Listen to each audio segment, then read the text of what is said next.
हरि ओम ओम ओम नारायण हरि हरि ओम हरि हरि ओम हरि ओम।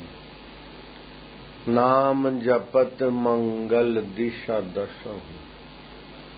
भगवान की स्मृति, भगवान का नाम अपने हृदय में तो मंगल करता है, दशों दिशा मंगल करता है। भगवान के हजार हजार नाम है, एक का एक नाम लेने से शायद उबान हो जाए। हजार हजार नाम, राम कृष्ण हरि गोविंद गोपाल अच्युत। तो नाम उच्चारण करने से हमारे 5 शरीर जो है उनका एक एक अंश जुड़ जाता है। 5 शरीर है हमारे। ये जो आंखों से दिखता है ना, उसको अन्नमय शरीर बोलते हैं। उसके गहराई में होता है प्राणमय शरीर। प्राणमय शरीर निकल जाता है तो अन्नमय शरीर मुर्दा हो जाता है। उधर सुनाई पड़ता है कैसे? स्पीकर है क्या? वो नजीक रख देवे स्पीकर। अन्नमय शरीर, प्राणमय शरीर, फिर उसकी गहराई में होता है मनोमय शरीर। मन सो जाता है तो पता नहीं चलता, मित्र का, शत्रु का, सांप का, कहाँ सोए हुए हैं। नहीं, उधर ही रख। अन्नमय शरीर, प्राणमय शरीर, फिर गहरे में होता है मनोमय शरीर। उसकी गहराई में होता है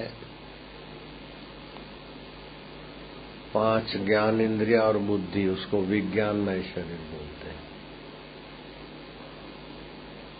उसके गहराई में होता है आनंदमय शरीर, आत्मा के बहुत निकट होता है। तो अन्नमय कोश, प्राणमय कोश, मनोमय कोश, विज्ञानमय कोश, आनंदमय कोश, ये 5 कोशों का एक एक अंश जुड़ जाता है नाम लेने से। हम जब बोलते हैं ना तो जीभ हिलती है, अन्नमय शरीर, प्राण चलता है, प्राणमय शरीर, मन को पता है भगवान का नाम, बुद्धि ने निर्णय किया, और फिर धीरे धीरे आनंदमय शरीर का आनंद भी आने लगता है। ओम ओम ओम हरि ओम। झूठ मूठ में भी नाम लेवे थोड़ी देर के लिए तो भी थोड़ा अच्छा लगेगा। हरि ओम ओम श्रद्धा से ले तो तुरंत फायदा, लेकिन चलो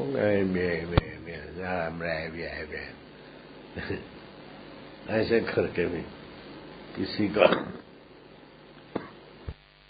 मजाक उड़ाने के लिए भी गए, ऐसे करोगे तो भी मजा आएगा, क्योंकि आनंदमय शरीर जुड़ जाता है। भगवान का आनंद स्वभाव आनंदमय शरीर से प्रकट होता है। कि नाम लेने में अगर नाम का अर्थ समझे तो बेड़ा पार हो जाता है। श्री राम राम तो रोम रोम में, अनंत ब्रह्मांडों में बस रहा है वो चैतन्य राम। हरि जो हरदम है, हर जगह है, हर स्थान में है, हर वस्तु के रूप में हरि की ही सत्ता है। हरि हरि हरि। जैसे सेवाल होती है ना पानी के ऊपर, तो पानी से ही सेवाल बनती है, काई। उसमें बहुत बारीक बारीक जंतु भी होते हैं, देखने के लिए कसरत करनी पड़ती है, बारीकी से बहुत बारीक जंतु होते हैं। तो जंतुओं के पेट में भी पानी होता है, शरीर में, काई में भी पानी होता है, सब पानी पानी है। लेकिन जंतुओं को पता नहीं कि हम पानी में पैदा हुए, काई पानी की और पानी में जी रहे। ऐसे ही सभी में हरि तत्व है, हरि से पैदा हुए, हरि में जी रहे, हरि में घूम रहे, हरि में विलय हो रहे। शिव शिव शिव शिव कल्याणकारी है परमात्मा, इसलिए उसका एक नाम शिव भी है। अच्युत गोविंद जो कभी अपनी सत्ता से नीचे नहीं आता वो अच्युत है। गो माना इंद्रियां, च्युत है जो अपनी महिमा से च्युत नहीं होता। इंद्र तो च्युत हो जाता है, ब्रह्मा का पद भी च्युत हो जाता है, विष्णु का पद भी जय श्री राम, लेकिन फिर भी जो ज्यों का त्यों रहता है वो अच्युत है। अच्युतम केशवम का माना ब्रह्मा, श माना शिव, व माना विष्णु। ब्रह्मा, शिव और विष्णु का भी जो आत्मा है वही मेरा आत्मा है, अच्युत है, केशव, राम नारायण। अच्युतम केशवम राम नारायणम श्रीधरम माधवम गोपिका वल्लभम। ऋषियों ने कितनी कृपा की कि आम आदमी भी ऊंचे भगवान के स्वरूप का ज्ञान पा ले। इस बार गुरु पूनम का पैकेज दिया साधकों को। जैसे हर साल स्कूल में एक एक दर्जा ऊपर आता है ना आदमी, ऐसे हर गुरु पूनम को साधकों को उन्नत करने का कुछ अपने यहाँ होता ही रहता है। एक तो भगवान का ज्ञान और संसार से वैराग्य हो तो ईश्वर की ओर। ज्ञान और वैराग्य के बिना भक्ति बिचारी उदास रोती रहती। जीवन में ज्ञान चाहिए। तो भगवान कैसे हैं, तो जिनको मिले हैं उन्होंने वर्णन किया है।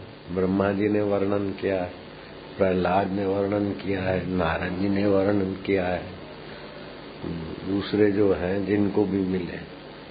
तो जिन्होंने वर्णन किया वो शास्त्रों में से अपन लोगों ने ले लिया है, संकलन किया।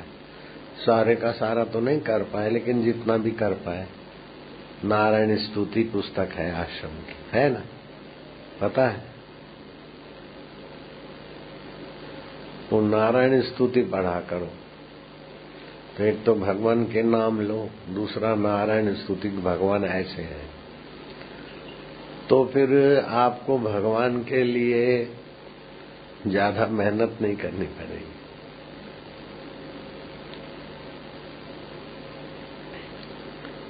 तीसरा, ईश्वर की ओर पढ़े।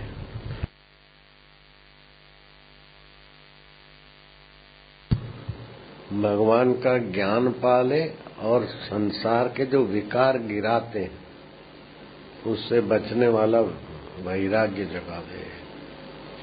ऐसा कोई संसार का सुख नहीं जो मलिनता से आक्रांत न हो, गंदगी से न भरा हो। संसार का ऐसा कोई सुख नहीं जो मलिनता से आक्रांत न हो, गंदगी से भरा न हो।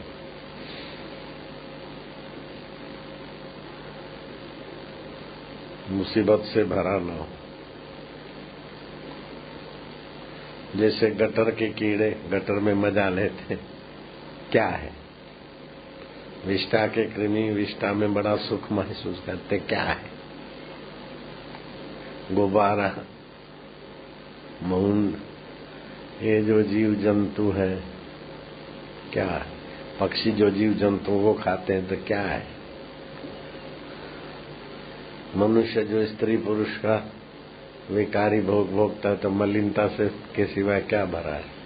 नाक में तो लींट भरी है, मुंह में थूक और बैक्टीरिया भरा है। चमड़ा हटाओ तो अंदर क्या क्या भरा है? पस भरा है, रक्त भरा है, मन में कपट भरा है। कितनी भी वफादार स्त्री हो, पुरुष से कुछ न कुछ छुपाए बिना नहीं रहेगी। कितना भी बढ़िया पति परायण, पत्नी परायण पति हो, स्त्री से कुछ न कुछ साइड करके रहेगा। तो मलिनता और कपट से संसार भरा है, भगवान शुद्ध और आनंद से भरे। तो जहाँ मलिनता और कपट भरा है वहाँ सच्चा सुख या कायमी सुख हो ही नहीं सकता। नहीं तो सभी लोग मरते समय का क्या हाश, खूब सुख मिला, बड़ा अच्छा लगा, अब जा रहे हैं। आनंद से कोई जाए? छटपटाते जाते। रोते हुए तो जन्मते हैं, फरियाद करते हुए जीते हैं। निराश होके मरते। अर्जुन वापस के चीज भाई साईं जो सानिध्य है सत्संग उन्हें खां सवाइ तो के ॿियो अञा सुझे तो चवणो ओम हाली न पोक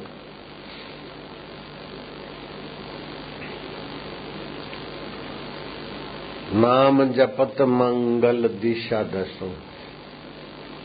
भगवान का नाम जपने से मंगल दिशा दसों तो होता है, लेकिन भगवान का ज्ञान और संसार से वैराग्य, फिर 10 दिशा क्या है? अनंत ब्रह्मांड का अधिष्ठान तुम ही हो, ऐसा पता चलेगा। पता नहीं है तो मान रहे कोई भगवान है और हम उसकी शरण है, उसका नाम ले रहे। पता चला तो पता चलेगा कि ये तो मेरा ही था। सनातन धर्म की एक खास विशेषता है, 5 भगवानों की कोई पूजा करता है तो एक होता है भक्ति, दूसरा होता है भक्ति योग।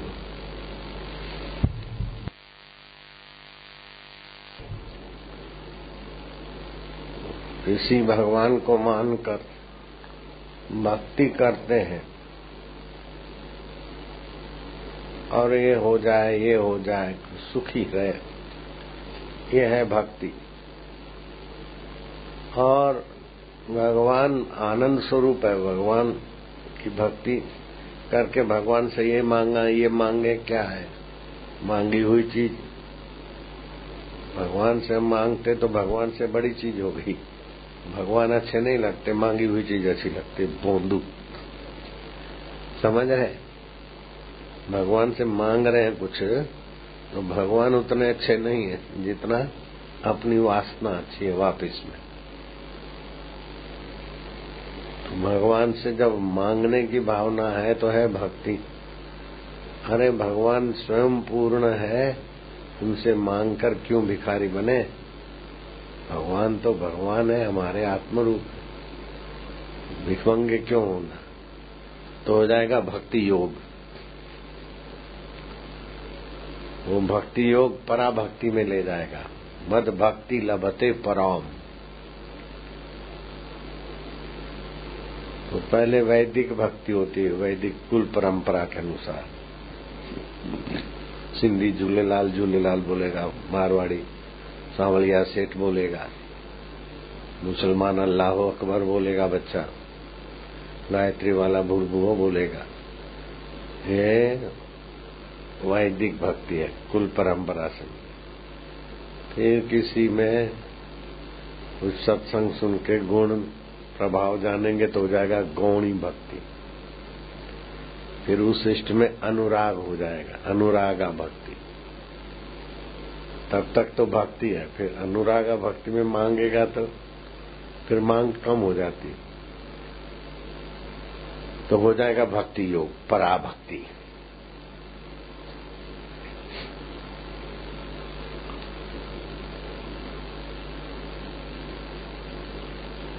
सनातन धर्म के इन 5 देवों की बड़ी कृपा, बड़ी विशेषता, बड़ी उदारता है।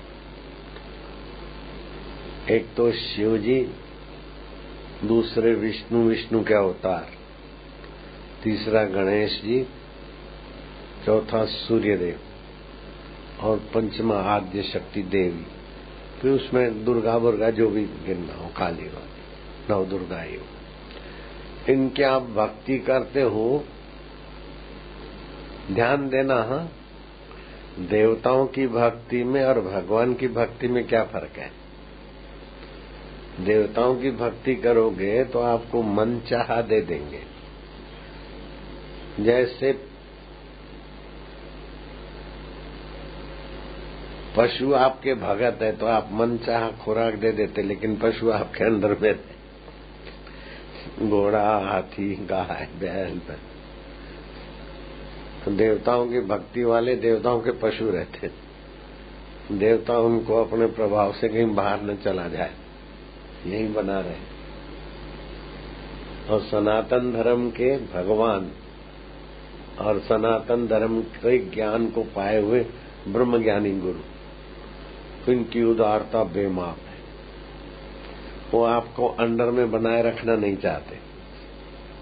मेरे गुरुजी ने मेरे को अंडर में थोड़ी बनाए रखा।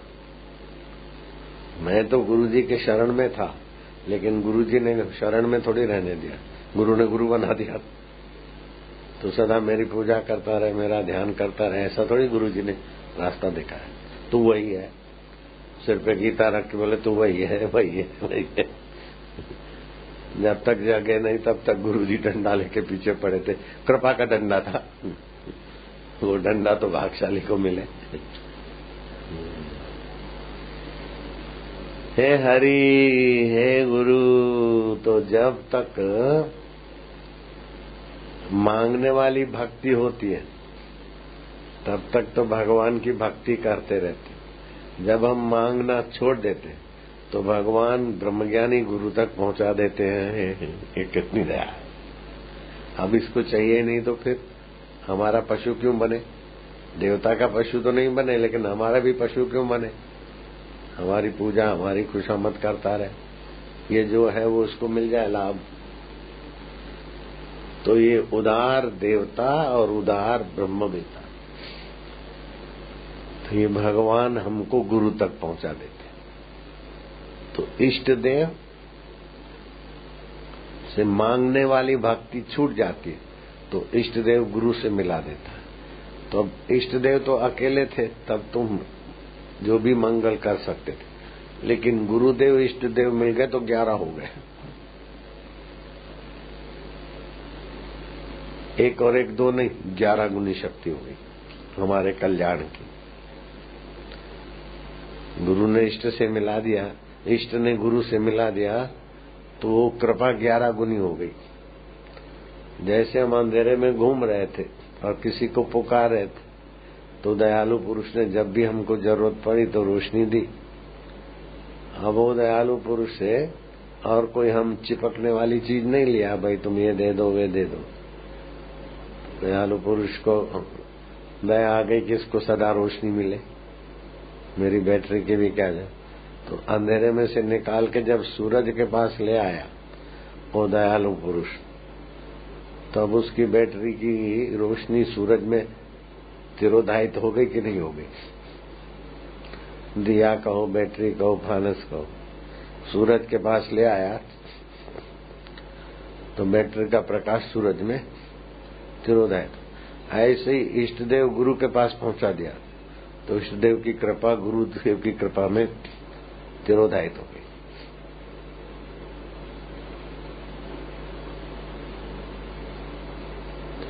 वशिष्ठ जी महाराज ने राम जी को बताया कि हम हिमालय में वशिष्ठ गुफा में देख के भी आया, मैं वहां रहा हुआ भी हूं,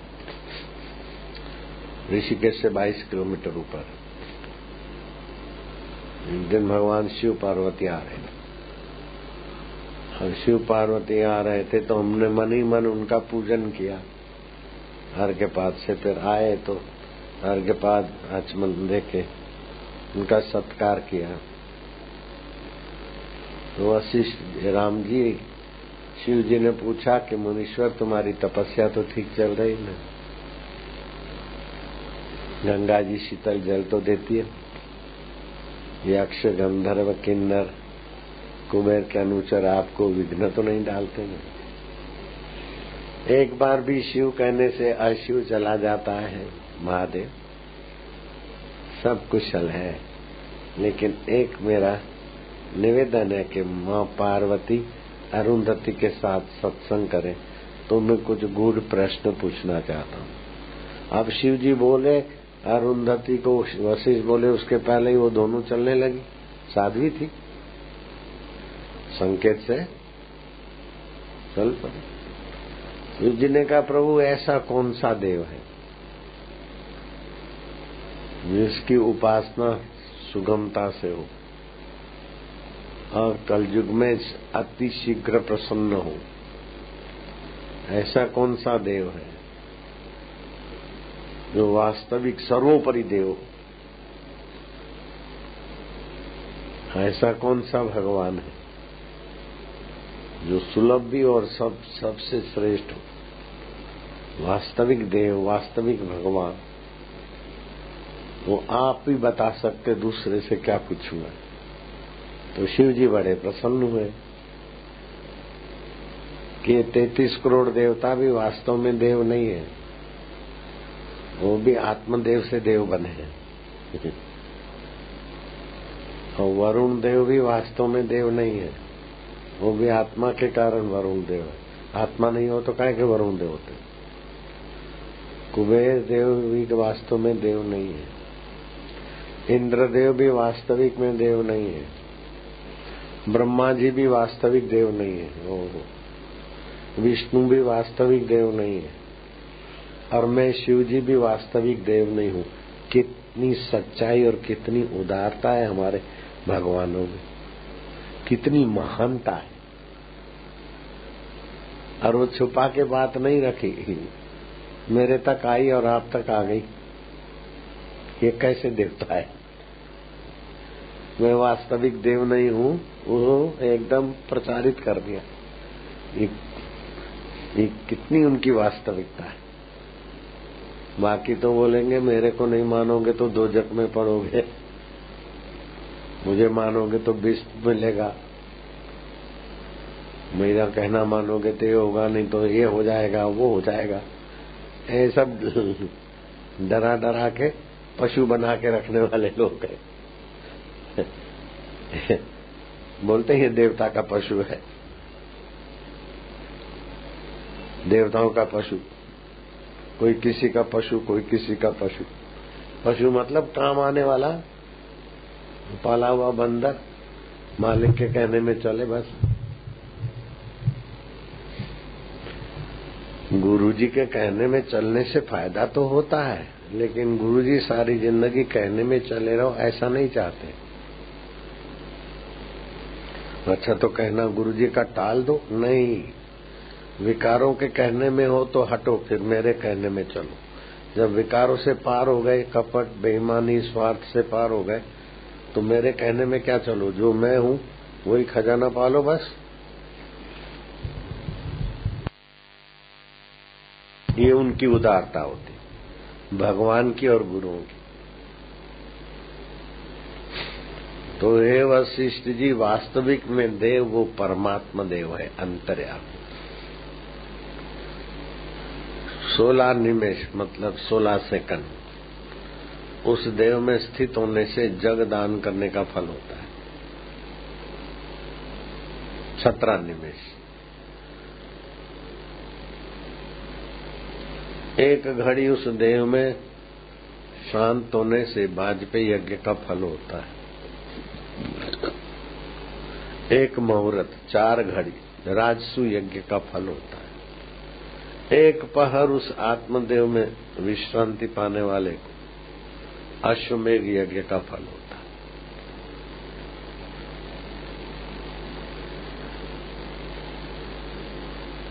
और जो कई पहर उस परमात्मा देव में स्थित होते, उनके फलों का कहना क्या। जिनके दर्शन करके संसारियों के पाप ताप निवृत्त होते, जिनके दर्शन और सत्संग से संसारी लोग निष्पाप हो जाते हैं, कई जन्मों की पाप राशियां जिनकी कट जाती, वे संत भी उस परमात्मा देव में शांत रहकर ही उनको उपदेश देते और अपनी दृष्टि से पावन करते। कबीर जी ने कहा, तीर्थ नाए एक फल, धर्म लाभ हुआ। संत मिले फल 4, धर्म अर्थ काम और मोक्ष। सतगुरु मिले अनंत फल, सतगुरु मिले तो अनंत फल हो गया। पुण्य का फल सुख मिलकर नष्ट हो जाता है, पाप का फल दुख मिलकर नष्ट हो जाता है, लेकिन उस आत्मदेव में जगे हुए सतपुरुष का दर्शन सत्संग अनंत फल देता है। जिसको सतगुरु का दर्शन सत्संग मिल गया, सतगुरु के सत्संग में नहा लिया, उसको और तीर्थों से क्या लेना। जो करोड़पति हो गया उसको चपरासी की नौकरी से क्या लेना है। जिसको सतगुरु की ज्ञान की गंगा में अवगाहन मिल गया, वो तीर्थों में और टूने टोटके में और इधर उधर, उसे काल सर्प योग क्या कर सकता है। काल सर्प योग बहुत गंदा ग्रह है, लेकिन जिसको सतगुरु ब्रह्मज्ञानी मिल गया उसको काल सर्प योग क्या है, कुछ भी नहीं। शनि देवता का ग्रह क्या है, मेरे शिष्यों को शनि देवता का ग्रह नहीं लगता। 100 माला जब करे बरी हो जाते। हमारा कोलैबोरेशन है, आपस समझौता है। 100 माला जब करे। शनि देवता बृहस्पति के चेले हैं, तुम हमारे चेले हो। बृहस्पति आत्म साक्षात्कारी, बापू के चेले और वो बृहस्पति के चेले।